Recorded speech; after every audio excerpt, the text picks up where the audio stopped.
అయితే ఈ విషయాన్ని నిన్నటి నుంచి తెలుగు మీడియా కానీ మన సామాజిక వర్గం కులగజ్జి మీడియా కానీ ఇవన్నీ కూడా తొక్కి పట్టేసినాయి. తొక్కి పట్టేయడంతో పాటు ఇంకొక వార్తని బయటకు తీసుకొచ్చినాయి. ఏం వార్త అది? కవితకు సంబంధించినటువంటి లేఖాంశం. బీఆర్ఎస్ పార్టీలో చీలికలు వస్తున్నాయని, పీలికలు వస్తున్నాయని, ఇట్లాంటివి అయిపోతున్నాయని, ఆమె లేఖ రాసిందని ఒక లేఖ అయితే బాగా సర్క్యులేట్ చేస్తారు. అది ఎంతవరకు నిజమా, ఎంతవరకు అబద్ధమా, ఇప్పటిదాకా బీఆర్ఎస్ పార్టీ నుంచి ఎవరు కూడా అధికారికంగా ఎక్కడ కూడా అలాంటి స్టేట్మెంట్ కూడా ఇవ్వాలి ఆ లేఖకు సంబంధించి. అయితే కవిత రెస్పాండ్ కావాలి, లేదనుకుంటే ఆ పార్టీ నుంచి కీలక నాయకులు కానీ లేకపోతే కేసీఆర్ గారు కానీ వీరిద్దరే రెస్పాండ్ కావాల్సినటువంటి అవసరం ఉంది దాని మీద. ఇటు ఎవరు కూడా, ఎందుకంటే ఎక్కడ ఉన్నా సరే సోషల్ మీడియా వేదికగా చాలా అంశాల మీద క్లారిఫికేషన్ ఇస్తూ ఉంటారు. ఇప్పుడు రీసెంట్గా హరీష్ రావు మీద కూడా ఇట్లాంటి ఆరోపణలే వచ్చినాయి. ఆయన పార్టీ మారుతున్నాడని, బీజేపీలకు పోతున్నాడని, లేకపోతే ఇంకెక్కడికో పోతున్నాడని, ఆయన సపరేట్ కుంపటి పెట్టుకుంటున్నాడని ఇట్లా ఆరోపణలు వచ్చినాయి. ఆరోపణలు వస్తే ఆయన వెంటనే ఇమ్మీడియట్గా ఆయన ట్విట్టర్ వేదికగా, ఎక్స్ వేదికగా ఆయన వివరణ ఇచ్చిండు. దాని తర్వాత ప్రెస్ మీట్ పెట్టి నేను ఎక్కడ పోయేది లేదు, నేను కేసీఆర్ గారి నాయకత్వంలో ఆ పార్టీలోనే పనిచేస్తా, ఆయన నాకు ఏ బాధ్యత ఇచ్చినా ఆ బాధ్యతను నేను నిర్వర్తిస్తా అని చెప్పేసి ఆయన కుండ బద్దలు కొట్టినట్టు చెప్పిండు.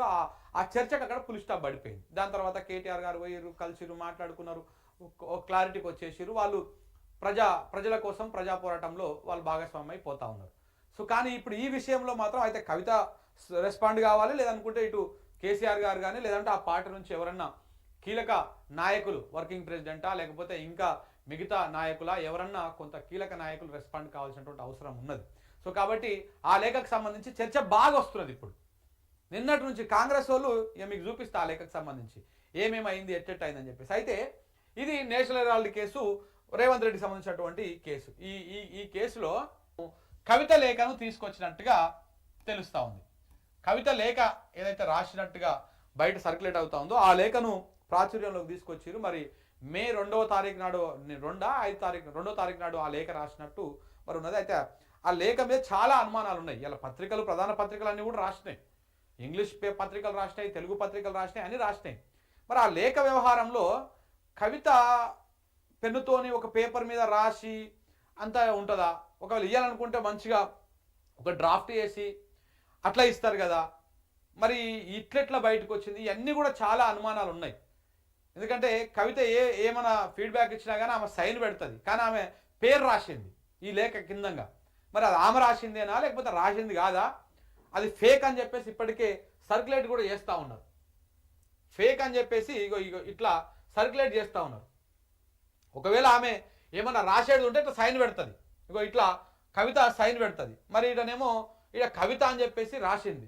ఈ రైటింగ్ కూడా కొంత టాలీ అవుతా ఉన్నది వేరే వాళ్ళ రైటింగ్ తోటి, ఇంకో వేరే వాళ్ళ రైటింగ్ తోటి టాలీ అవుతా ఉన్నది. ఇదేమో కవిత రాసినట్టుగా సర్క్యులేట్ అవుతున్నటువంటిది లెటరు, ఇదేమో వేరే వాళ్ళు ఎవరో రాసినటువంటి లెటరు. దీంట్లో కూడా క్లియర్గా కనపడతా ఉంది, ఎట్లా రాసిరు అనేది చూస్తూ ఉన్నారు అనమాట, టాలీ చేస్తా ఉన్నారు. ఏదో ఫేక్ అని చెప్పేసి ప్రచారం చేస్తా ఉన్నారు. మరి అది ఫేకా, నిజమా, ఒరిజినలా ఏంటి అనేది మాత్రము తేలాల్సినటువంటి అవసరం ఉన్నది. రెండు ఇటు అయితే కవిత గారు కానీ లేదనుకుంటే ఇటు కేసీఆర్ గారు కానీ లేకపోతే ఆ పార్టీకి వెళ్ళి ముఖ్య నాయకులు ఎవరో ఒకరు ప్రెస్ మీట్ పెట్టో లేకపోతే మీడియాకు బ్రీఫింగ్ ఇచ్చో లేకపోతే ఏదైనా సామాజిక మాధ్యమాల ద్వారా, సోషల్ మీడియా ద్వారా క్లారిఫికేషన్ ఇస్తే తప్ప ఇప్పటి దానికి సంబంధించినట్టు మాత్రం క్లారిటీ లేదు. నిన్న మెయిన్ స్ట్రీమ్ మీడియా మొత్తం నడిపించింది ఈ లేఖ కవితనే రాసింది.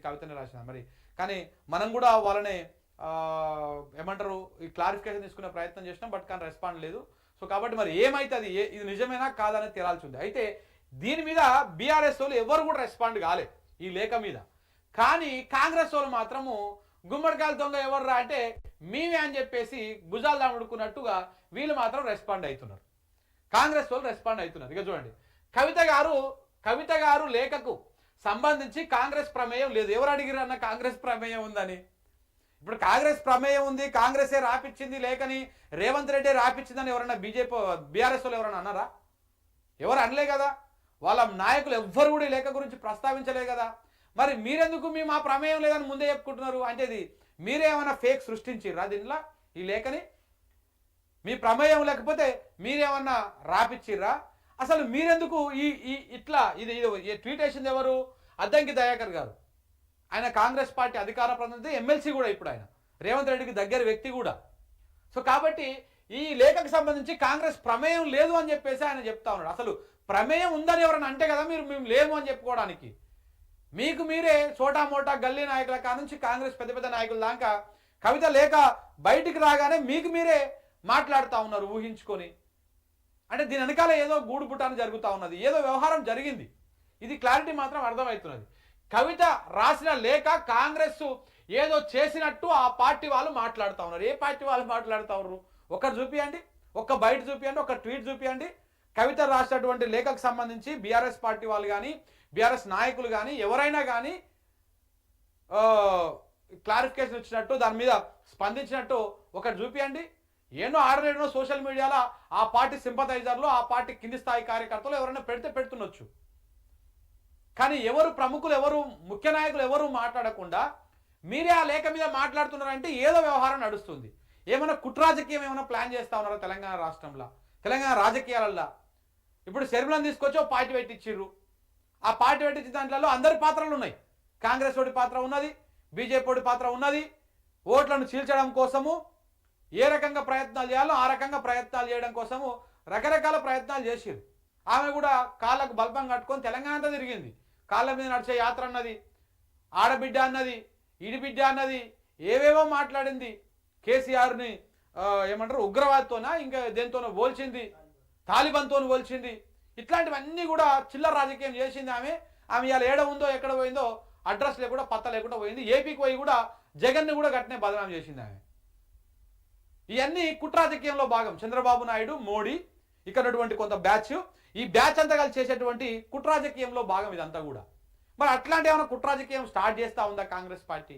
ఇలా కాంగ్రెస్ పార్టీ కాడ అధికారం ఉన్నది ఇడ, చంద్రబాబు నాయుడు మోడీ అధికారంలో ఉన్నాడు ఇడ. వాళ్ళు చెప్పినట్టే ఆడుతా ఉన్నాడు రేవంత్ రెడ్డి. మరి ఎవరు చెప్పక ముందుకే మేము ఆ లేఖకు మాకు సంబంధం లేదు, మా పార్టీ ప్రమేయం లేదని చెప్పేసి కాంగ్రెస్ పార్టీ వాళ్ళు భుజాలు దడుకుంటారంటేనే ఇక్కడ ఏదో అనుమానం కొడుతున్నది. కాంగ్రెస్ పార్టీ ఏదో లీక్ చేసిందని చెప్పడం ఆశ్చర్యం కలిగిస్తుంది. ఎవరు చెప్పిర్రు? కాంగ్రెస్ పార్టీ లీక్ చేసిందని ఎవరు చెప్పిర్రు? ఎక్కడ చెప్పిర్రు? ఏడ వచ్చింది? ఏ మీడియాలో వచ్చింది చెప్పండి.